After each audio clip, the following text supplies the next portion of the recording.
నాకు మీరు దూరంగా లేరు, నేను మీలో దగ్గరగానే ఉన్నాను.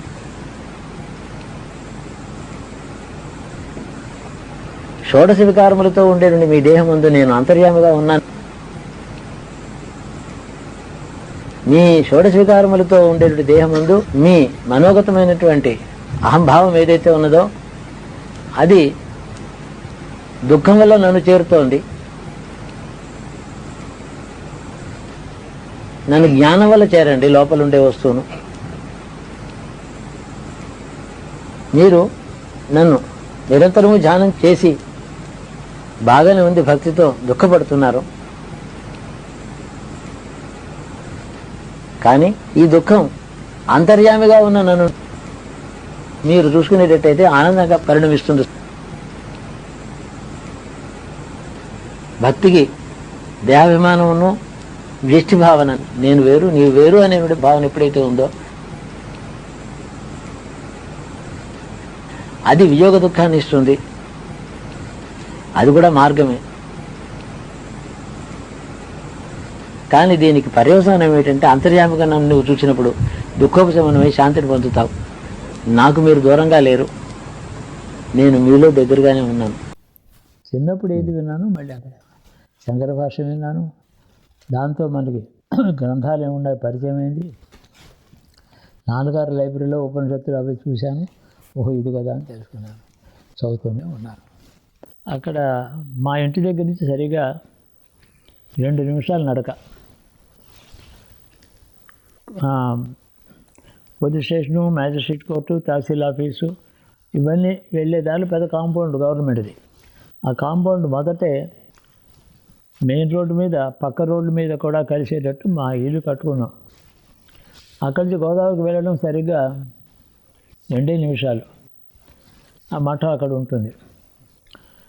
శ్రీకృష్ణుడు అక్కడ విగ్రహం ఉంటుంది. బలరాముడు, సుభద్ర 3 విగ్రహాలు. నాకేమిటో ఆ విగ్రహాలు చాలా బాగుండేవి. అది ఇప్పుడు ఎంత నాకు చెప్పాను కదా, 6 ఏళ్ళప్పటి నుంచి నాకు అక్కడ ఇష్టం. నన్ను మనుషులకు నౌకర్లు తీసుకెళ్ళేవారు, అక్కడ కూర్చోబెట్టేవారు. ఒక కారణం ఏమిటంటే ఆ మఠంలో ఆర్థిక స్తోమత గొప్పగా లేదు. వాళ్ళకేమీ అదొక పెద్ద ఆర్గనైజేషన్, ఇండియా అంతా ఉంటుంది మఠాలు. వాళ్ళు ట్రాన్స్ఫర్లు అవ్వడం అన్నీ ఉంటాయి అందులో. వాళ్ళకి ఎప్పుడు ఏ ఇబ్బంది వచ్చినా మా ఇంటికి వచ్చి తీసుకునేవారు. అంటే బియ్యం, పప్పులు, నెయ్యి, నూనె ఇవే కాక డబ్బు కూడా.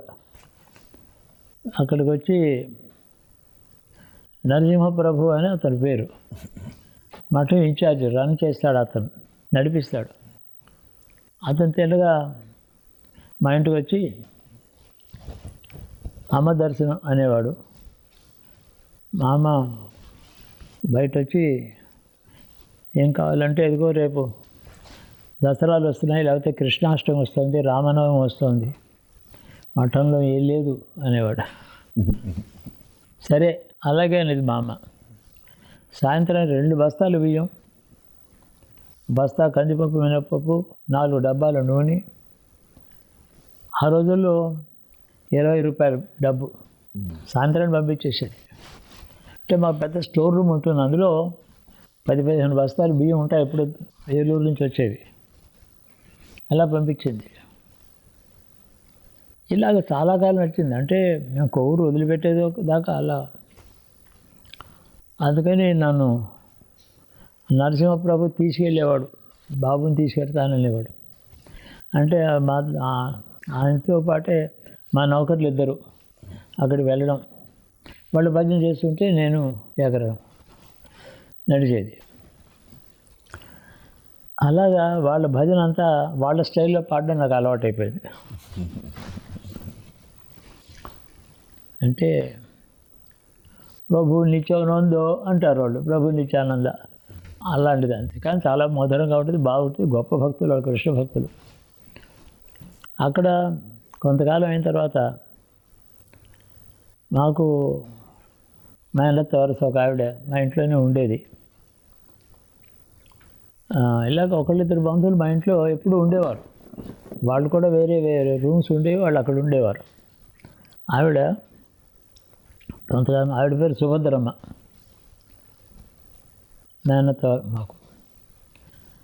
ఆవిడకి అక్కడ ఆ మఠానికి వెళ్ళడం భక్తి ఏర్పట్టింది. ఆవిడ భర్త పోయి చాలా కాలం అయింది, కొడుకులు ఇద్దరు ఎక్కడో ఉన్నారు. ఓ రోజేమో మా నాన్నగారిని అడిగింది,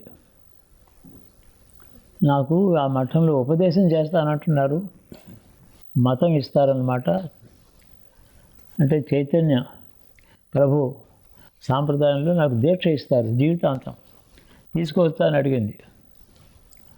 అప్పుడు నాకు సుమారు 9-10 ఏళ్ళు.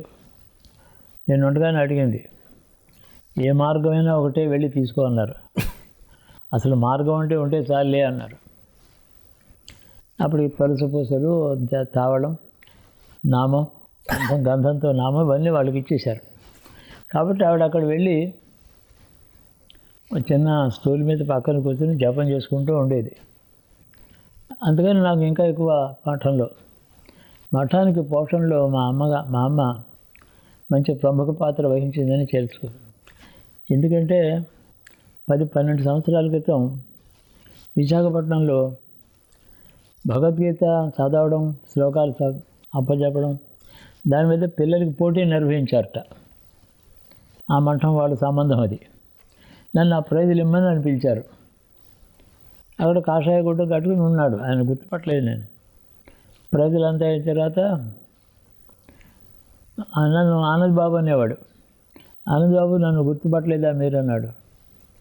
నేను నరసింహప్రభుని మీ భోజనం చేశాను, మీ అమ్మగారు పెట్టినటువంటి తిండి తిన్నాం, మేము బ్రహ్మచారులు అందరూ, మా మఠానికి పోషకులు మీరే అని సభలో అందరికీ చెప్పాడు. కొవ్వూరు అదొక అయిపోయింది. ఇదొకటిని కొవ్వూరులో అద్వైత స్వాముల వారు శంకర మఠం పాత ఊళ్ళో ఉంది. ఆయనకి నిత్యం మా ఇంట్లోనే భిక్ష ఉండేది. గోదావరి వెడితో నన్ను తీసుకెళ్ళేవారు, ఆ మాట చెప్పాను. సుమారు మాకు ఇప్పుడు బాగా జ్ఞాపకం వస్తుంది, ఇందులో ఏమన్నా తారీఖులు పొరపాటుగా ఉండొచ్చు. ఏమిటంటే నెల్లూరులో ఉండగా మధ్యలో కొవ్వూరు వచ్చాము మేము 4 నెలలు. అప్పుడు ఉపనయనం చేశారు 40లో. మళ్ళీ 41 అక్కడికి వెళ్ళి 8వ తరగతి ఫెయిల్ అయ్యి మళ్ళీ వచ్చాను. అది జరిగింది మధ్యలో గ్యాప్. అది ఆయన స్వాముల వారితో రోజు పొద్దున్న ఆయన నన్ను వచ్చి తీసుకెళ్ళిపోయేవారు.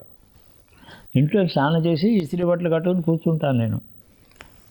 దారా స్నానానికి పోదాం అనేవాడు. మళ్ళీ ఆయనతో గోదావరి స్నానం, పైజామా, కుర్తా, పైన ఎప్పుడు మెడలో ఒక ఏదో కట్టు వేసుకుని ఉండేవాడు. నాది ఇలా కొన్ని సంవత్సరాలు చాలా కాలం జరిగింది. 1940 తర్వాత ఎప్పుడు ఏ అయ్యారో జ్ఞాపకం లేదు. నేను హై స్కూల్లో చదువుతున్న రోజుల్లో అప్పుడు కూడా ఆయనతో వెళ్ళి స్నానం చేసేవాడిని. ఒకరోజు ఇప్పుడు చాలా విషయాలు చెప్తూ ఉండేవాడు. దీన్ని నేను ఎప్పుడు వదిలిపెడతానో నాకు తెలియదురా అన్నాడు ఒకరోజు. సరే, ఆ తర్వాత ఒకరోజు మా ఇంటికి వచ్చి నాతో నన్ను తీసుకెళ్ళలే. ఎందుకు వెళ్ళలేదో నేను వెళ్ళలే, ఆయన రాలేదు కాబట్టి. 3వ రోజు ఏమో నేను అక్కడ గోదావరి స్నానానికి వెళ్ళాను. ఆ రోజు ఆయన గోదావరికి వెళ్ళాడు, నన్ను తీసుకెళ్ళలేదు. గోష్పాద క్షేత్రం కదా, గోపాదాలు అంటారు దాన్ని. నేను అక్కడికి వెళ్ళిన తర్వాత గట్టు మీద, పైమెట్టు మీద ఒక చిన్న చాప తెచ్చుకునేవాడు ఆయన. చాప విప్పి ఆయన వస్త్రమును దండం దాని పెట్టుకునేవాడు. అక్కడ ఆయన పాత్ర అక్కడ ఉంది, కమండలు పాత్ర అక్కడ ఉంది, ఖాళీగా ఉంది. ఈ దండం ఏమో పరిచిన చాప మీద ఉంది. ఆయన లేడు. అప్పటికప్పుడే నేను 7 గంటలు అయిపోయింది. స్వామివారు లేరు. ఇందాక చూశాను, నేను స్నానం చూసానని ఒకడు, లేదు అలా వెళ్ళారని ఒకడు, గట్టెక్కటో వెళ్ళారు ఆయన అని ఇంకొకడు. మొత్తాన్ని అందరూ వెతుక్కుంటున్నారు, ఆయన లేడు. మరి 6-6:30 లోపలే ఆయన స్నానంకి వెళ్ళి చేశారు. మొత్తాన్ని దొరకలే.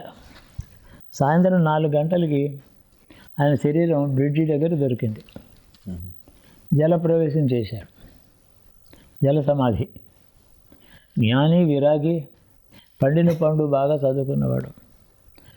అంతకుముందు మా నాన్నగారితో అన్నాడు ఆయన, బసవరాజు, నేను ఉపాధి వదిలిపెట్టాలనుకుంటున్నాను, ఎప్పుడూ నేను చెప్పను, ఏ క్షణం బుద్ధి పుడుతుందో ఆ క్షణం వదిలిపెడతాను నేను అంటే మా నాన్నగారు అనడం నేను విన్నాను. అసలు ఇప్పుడు బాగున్నారు కదా స్వామి, మీరు ఇంకా ప్రవచనం చేస్తున్నారు. ఇప్పుడు ఏమిటంటే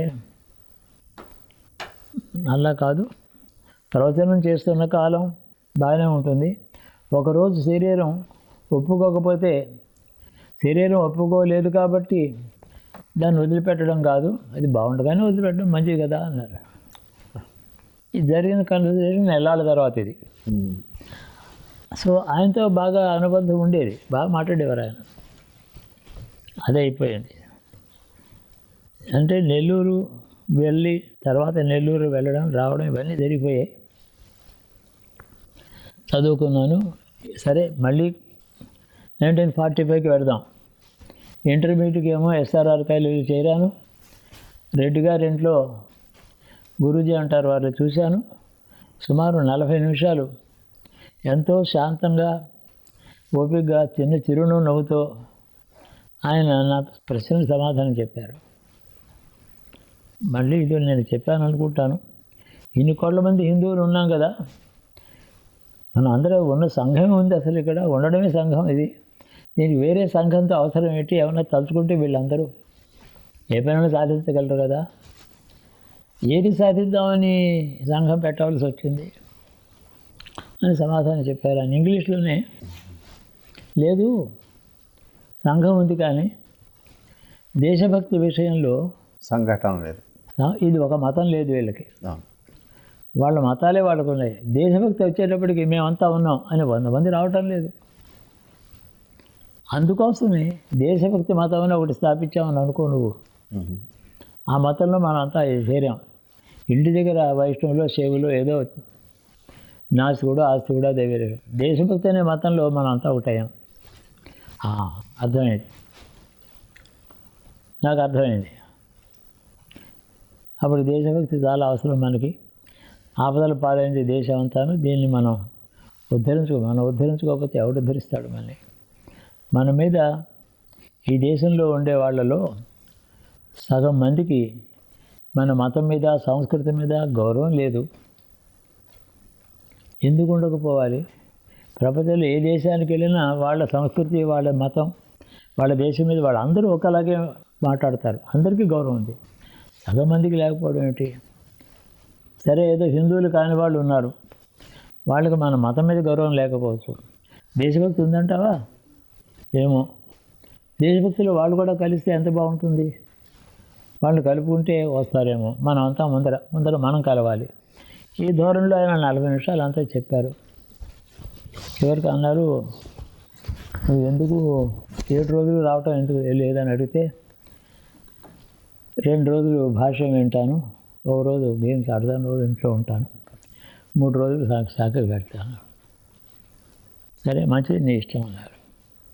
అప్పటికి నాకు ఆయన ఆమోదం కలిగిన తర్వాత ఇక నన్ను ఎవరు అడగలేదు. విశ్వనాథ సత్యనారాయణ గారు అది కాలేజీలో నేను తెలుగు కాదు సెకండ్ లాంగ్వేజ్ సంస్కృతం తీసుకున్నాను. సంస్కృతం తీసుకుంటే మొత్తం మేము 12 మంది విద్యార్థులు, 2 ఆడపిల్లలు ఉండేవారు. చిన్న రూమ్ ఇచ్చారు మాకు.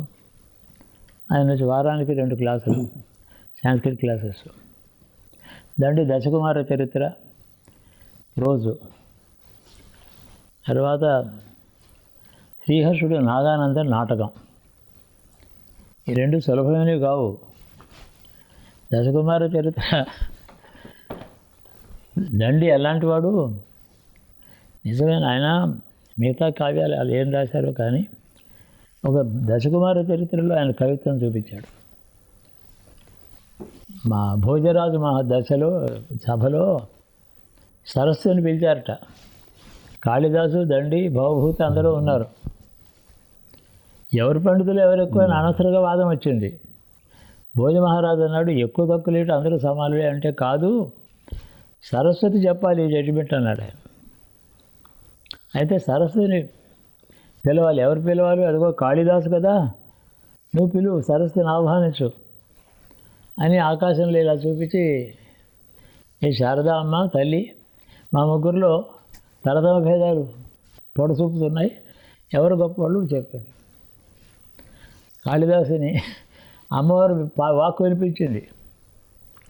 కాళిదాసు కొంచెం అహంకారి, మరి వినయం అలాంటివి లేదు ఆయనకి. నన్ను అగ్రగణ్యుడు, నేనే కవి పండితుడిని చెప్తుందని అనుకున్నాడు ఆయన.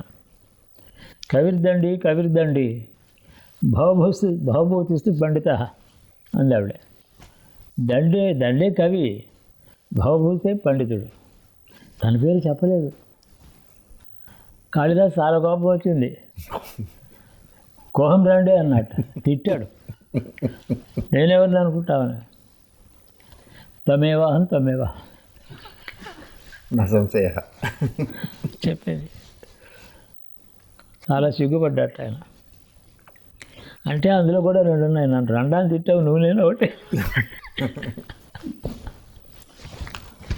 అయితే సత్యనారాయణ గారు ఏవో చెప్తూ ఉండేవారు. అక్కడ శ్రీహరుడు నాగానంద నాటకం ఉంది. అదేమో శ్రీహర్షుడు నాగానందం ఆయన గ్రంథాలన్నీ కూడా బౌద్ధ ప్రచారం కోసం రాశాడు ఆ నాటకాలు. అహింస అనే దాన్ని ఒక నాగకుమారుడు తను బలిచ్చుకుంటాడు గరుడుడికి. దానికి సిద్ధమై వెళ్తాడు. ఆ గరుడు వచ్చి అతన్ని తీసుకుపోతాడు చంపడానికి. అయినా నాకు అహింస, నన్ను నేను కాపాడుకోనని చెప్తాడు అతను. అలాంటిది ఏదో సంఘటన కోసం నాటకం రాశాడు. హర్షుడు గొప్ప వైదిక మతంలో ఉన్నవాడే, కానీ బౌద్ధంలోకి ప్రవేశించాడు ఆయన బుద్ధితో. ఇలా చాలా చెప్పేవారు ఆయన. విశ్వనాథ్ గారు క్లాసులో రాగానే ఓ జనరల్ టాక్, ఉపన్యాసం, అది టెక్స్ట్ బుక్ పక్కన పెడతారు ఓపెన్ చేసి. అక్కడ ఆ టెక్స్ట్ బుక్ నడవదు. ఆయన ఆ టెక్స్ట్ బుక్లో ఉన్నదానికంటే ఆయన మాటలు ఎక్కువవి. చాలా గొప్పగా చెప్పేవారు ఆయన. ఆయన దగ్గర నాకు ఎందుకో ఏ కారణం చేతనో నాకు కాస్త ఆయన మనసులో కొంచెం గౌరవం, ఆదరం, ప్రేమ లభించాయి. చాలా బాగా చూసుకునేవారు. మరి సన్నిహితంగా ఉండేవాళ్ళు. సాయంకాలం 5 గంటలకి కాలేజీ అయిపోగానే ఊళ్ళోకి నడిచి వెళ్ళాలి. 1 కిలోమీటర్ దూరం ఊళ్ళో. అక్కడ బయట కొండ దగ్గర ఉండేది కాలేజీ. వెళ్ళేవాళ్ళం. ఏమో నడిచిపోదామా? మంచిది సార్. బస్సు ఎక్కడం కొందరు. చాలామంది లెక్చరర్లు వీళ్ళందరూ కూడా నడిచిపోయేవాడు. నేను ఆయనతో మాట్లాడుతాను. ఓ రోజు ఆయన ఇంటికి తీసుకెళ్ళి 5 ఆయనతో నడుస్తుంటే, ఇల్లు ఇక్కడే, నువ్వు కూడా రా అన్నారు. శిష్యుడు వచ్చాడు, పలారం పెట్టండి అన్నాడు. వాళ్ళు ఇంత 2 దోశలు వేసి ఆయనకి నాకు పెట్టారు. పక్కన కూర్చొని తిన్నాను. అంత దయ ఉండేది ఆయనకి. మరి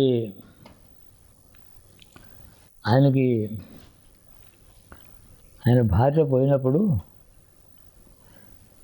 108 శ్లోకాలతో శతకం రాశారు.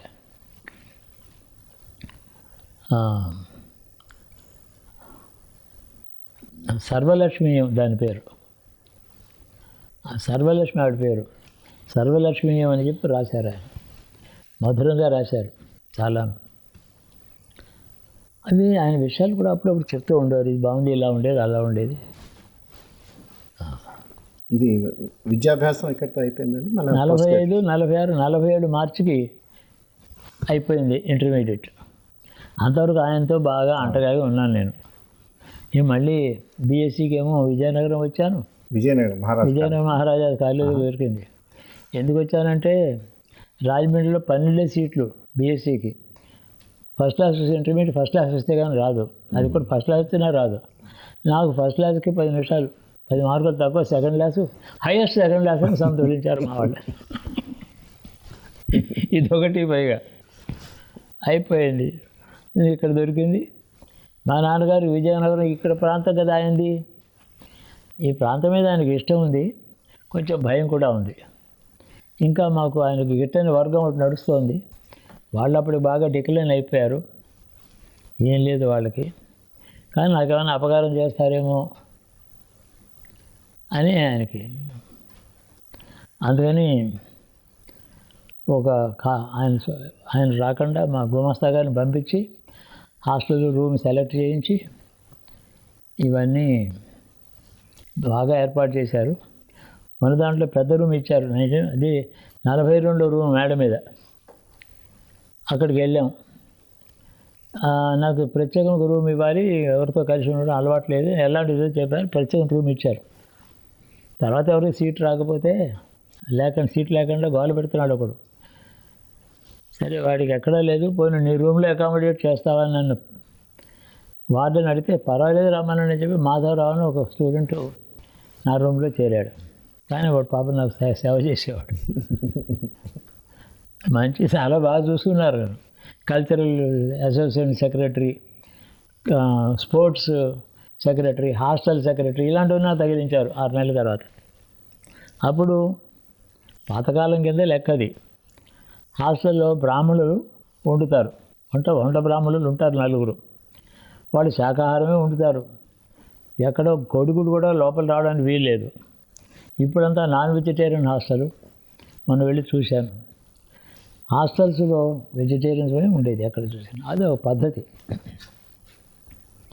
ఎప్పుడైనా నాన్ వెజిటేరియన్స్ వెళ్ళాలంటే బయటకు వెళ్ళి ఎక్కడో తిని రావాలి, అంతే. అది రూల్. అది అక్కడ ఇంటికి కూడా తెచ్చుకోకూడదు.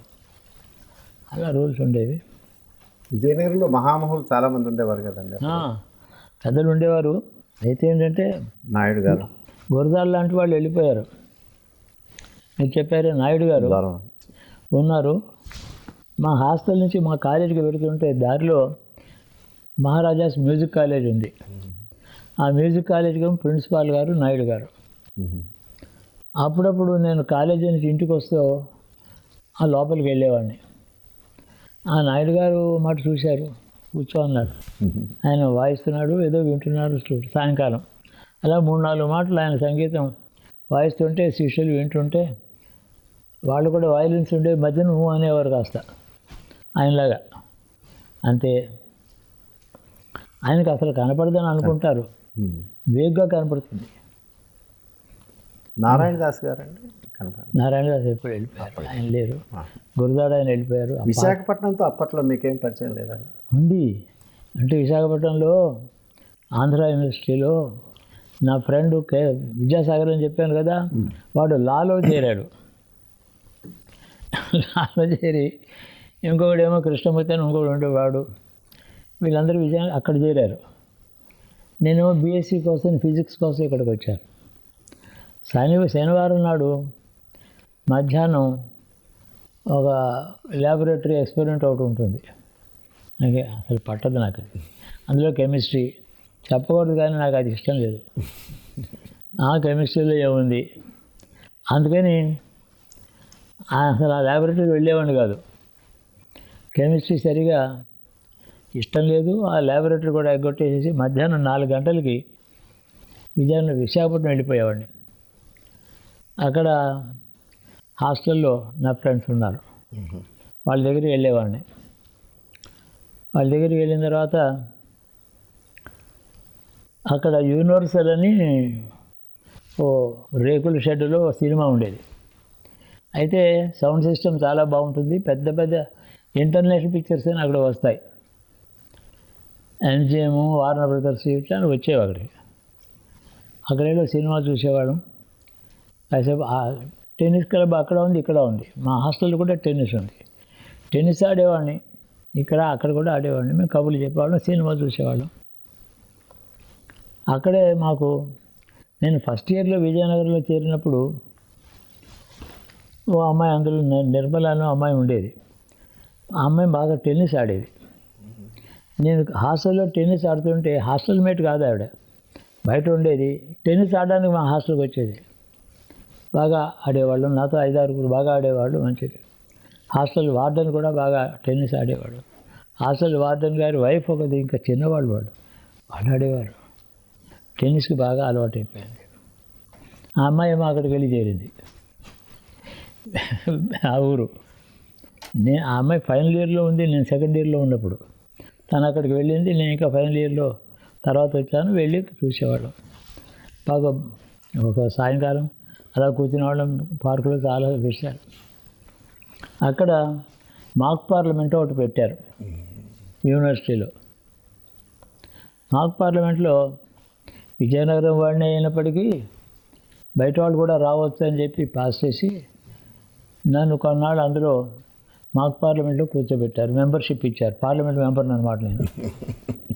అయితే అందులో గవర్నమెంట్తో మనం ఒప్పుకోం కదా, ఇప్పుడు మీరు నేను అలాంటి వాళ్ళే కదా, అందుకని నేను అపోజిషన్ మెంబరు. ఒకరోజు అపోజిషన్ లీడరు, ఓ రోజు పార్లమెంట్ మెంబర్. ఈ 2 డేస్లోనే శని ఆదివారాలు.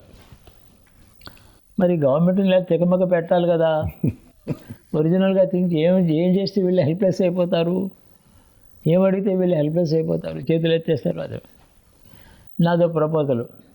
విజయవాడకి ఒక అతి సమీపంలో రెండు ఫర్లాంగ్ దూరంలో పెద్ద సీపోర్ట్ పెట్టాలి అని మా డిమాండ్. అక్కడేమో అక్కడ ఆ ప్రైమ్ మినిస్టర్ ఎవడో ఉంటాడు, అవును కావాలి, అందరూ అరుస్తారు. అవును చాలా అవసరం, ఇది ప్రజలకు ఎంతో ఉపయోగకరం అందరూ అంటారు. సరే మినిస్టర్ లేచి అపోజిషన్ చెప్పిన వారి విషయం మేము పరిశీలిస్తాం, తప్పకుండా కమిటీని వేసి పరిశీలిస్తాం విషయం, చర్యలు తీసుకుంటాం అని అంటాడు. చప్పట్లు కొట్టు.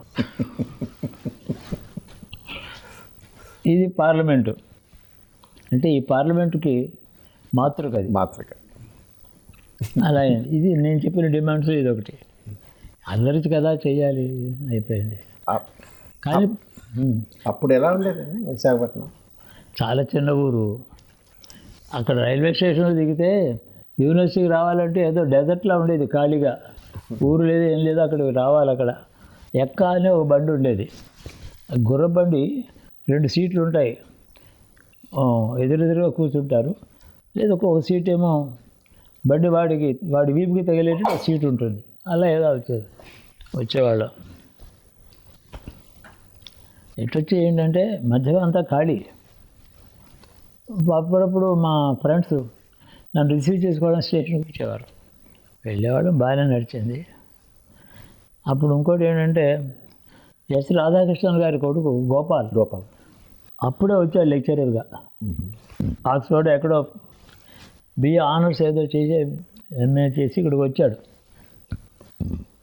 ఒక మాదిరిగా బ్రాష్గా ఉండేవాడు, ఎవరిని లక్ష్య పెట్టకుండా. భీమునిపట్నం అసలు ఎప్పుడు మీకు దృష్టిలో లేదండి అప్పుడు? రావటం కానీ అసలు దాని గురించి ఆలోచన కానీ? అయ్యో అదొక ఇన్సిడెంట్. ఓ రోజేమో ఈ నిర్మల్కి ఇంకో అమ్మాయి ఫ్రెండ్, ఒక టైప్ మనిషి, అన్నిటికీ అరవడం, భయం, ఏడుపు, అదొక టైప్. నిర్మల్తో కూడా ఉండేది.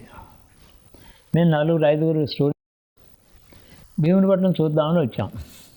ఎవరు అరేంజ్ చేసుకున్నారు ముందర, నేను, సాగరం, వాడు కృష్ణమూర్తి, ఈ ఆడపిల్లలు 2. భీమునిపట్నం సాయంకాలం వచ్చాం. ఒక పెద్ద ఇంట్లో, గృహస్థుల ఇంట్లో, వాళ్ళ ఇంట్లో భోజనం పెట్టారు. వీధుల వరండాలో 5 ఇలా పక్క వేశారు, పడుకోండి. ముందర అంతా అరేంజ్మెంట్ చేసుకున్నాం. మేము ఎప్పుడు దేశాన్ని గురించి, మతాన్ని గురించి, స్పోర్ట్స్ మెడల్స్ని గురించి ఇవే డిస్కషన్. స్టడీసు చక్కని గౌరవంగా ఉండేటటువంటి పెద్దవాళ్ళు ఎలా ఉంటారో గౌరవంగా అలా ఉండేది మాకు. వాళ్ళ ఆడపిల్లలు అనే భేదం మాకు కనపడేది కాదు, చాలా బాగుండేది. ఆ కల్చరు, ఆ డిసిప్లిను యూత్లో ఉంది ఆ రోజుల్లో. ఇర్రెస్పాన్సిబుల్గా యూత్ అల్లరి చిల్లర లక్షణం లేదు. ఎక్కడైనా ఒకటి కూడా ఉండేవాడు కదా అలా. సరే పడుకుంటే నాకేమో 2 ఇటు కూర్చున్నారు, ఒకటి ఇటు పడుకున్నాడు. నాకు వాడి తర్వాత అమ్మాయి పడుకుంది, వాళ్ళిద్దరు ఆడపిల్లలు పడుకుంది కొంచెం దూరంగా. రాత్రి 2 ఎంతో అయింది. ఆ గృహస్థు చాలా మంచివాడు. ఆ ఇల్లు ఎక్కడుందని వెతికాను, దొరకలేదు. పెద్ద వరండా పెంకుటిల్లు. భయంకరంగా అరిచింది రాత్రి 2 గంటలకి.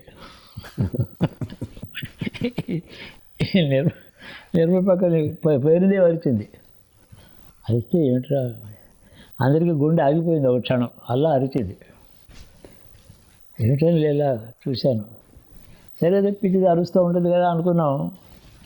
పడుకున్నవాడిని ఇలా వెనక్కి చూస్తే ఓ పాము ఇలా పడగెత్తి నా తలకి దగ్గరగా ఉంది. 3 చుట్టలు చుట్టుకుని ఉంది. ఆ పడగ ఇలా ఉంది, ఇలా కొట్టిగా నా తల మీద కొట్టగలదు. ఎంత ఈ జానుడి దూరం దాని పడగకి, దాని నోరుకి, నా నుదురికి.